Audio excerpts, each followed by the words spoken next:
My name is Barbara Patti, and my story, When Thanksgiving Meets Christmas, 101 stories of joy, love, and gratitude. After writing short stories and short memoirs with minimal success, I am now a published author.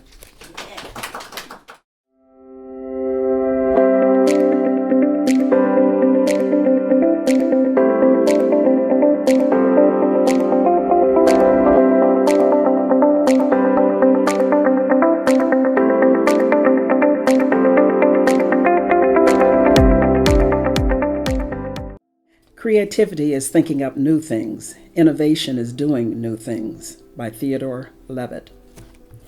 When Thanksgiving Meets Christmas.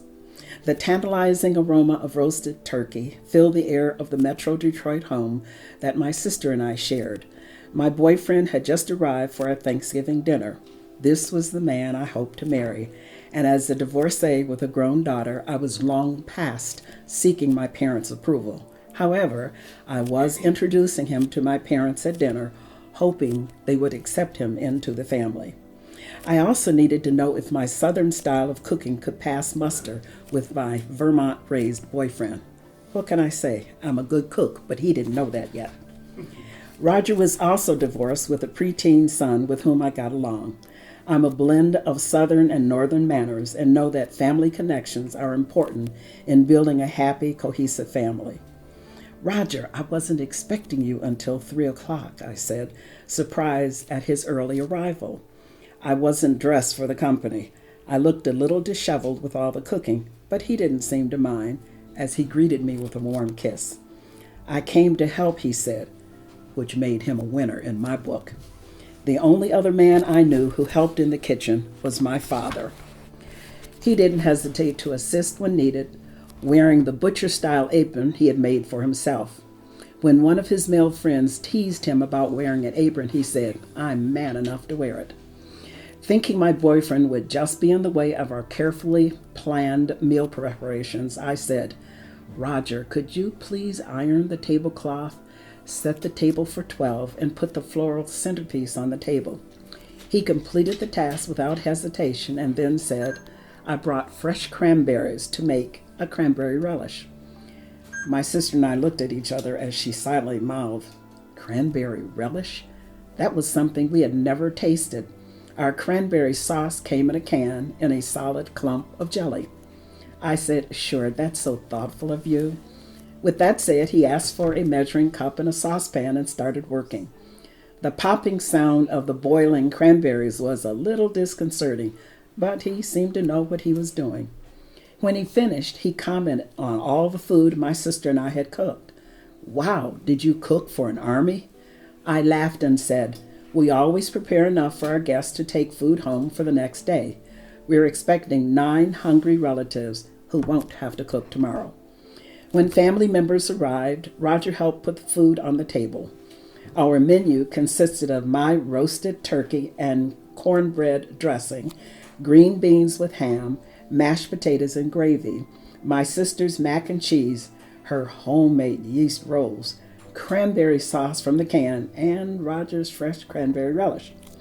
On the dessert table, we put my sister's lemon pound cake and my specialty, deep dish apple pie. There was vanilla ice cream in the freezer.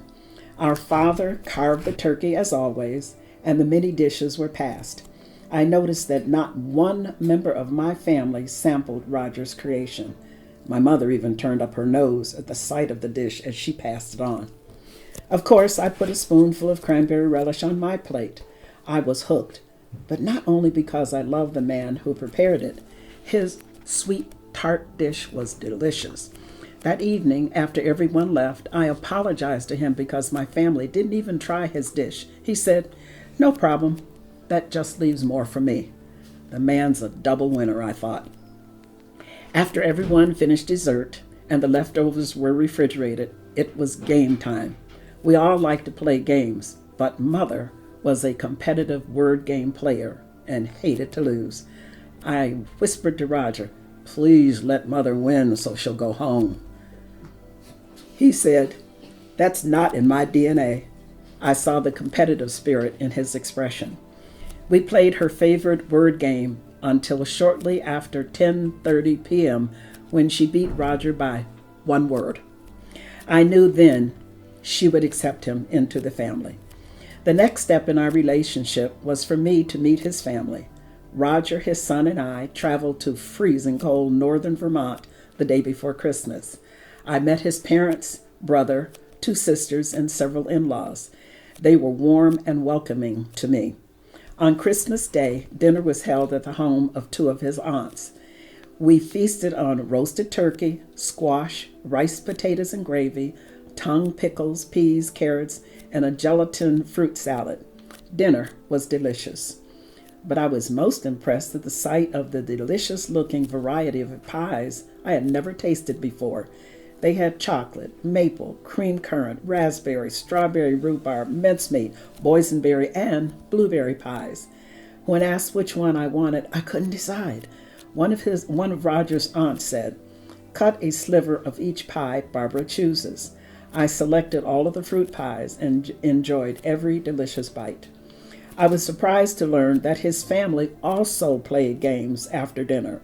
When I discovered that his mother was highly competitive, I felt right at home.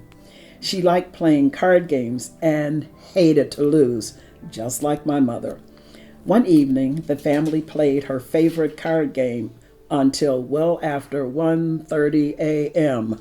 because she refused to quit until she won. Playing games each evening of our week-long vacation revealed my competitive spirit. Roger and I realized that both our mothers were assertive and highly competitive, just as I am. Both our fathers were quiet and unassuming gentlemen, respected by everyone who met them.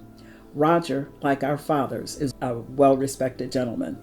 When Roger and I looked at each other at the end of our fun-filled trip to Vermont, I said, "We were cut from the same cloth.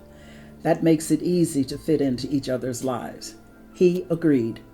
We eloped the following May. 33 years later, Roger and I still enjoy meals, competitive game playing, and his delicious cranberry relish, which he prepares for me every Thanksgiving and Christmas.